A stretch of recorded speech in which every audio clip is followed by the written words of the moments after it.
ఖైదీగా ఉండవలసిన ముద్దు కృష్ణయ్య కొడుకు ఖాదీల మధ్య యువజన నాయకుడైతే కాపలా కాసొచ్చారా ది గ్రేట్ ఏఎస్పీ గారు.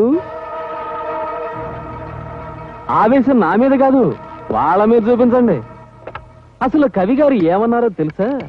దేశంలో తప్పుడు పనులు చేసేవాళ్లు ఎక్కువ శాతం ఉన్నారు, వాళ్ళని అరెస్ట్ చేసి లోపల పెట్టడానికి జైళ్లు చాలవని టెంపరీగా నాలాంటి మంచి వాళ్ళనే జైల్లో పెడుతున్నారట. ఆహా, ఏం లాభం లేదు. మనిషికో మాట, గొడ్డుకో దెబ్బ, పోలీసుకో ట్రాన్స్ఫర్. రెడీగా ఉండండి. కష్టాలు వచ్చినప్పుడు స్నేహితులతో చెప్పుకోమన్నారు. మీకోసం ఏం చేయడానికన్నా నేను సిద్ధంగా ఉన్నాను.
నిన్ను ఎంత నికృష్టంగా తయారు చేసిన వాడి జీవితం మీద.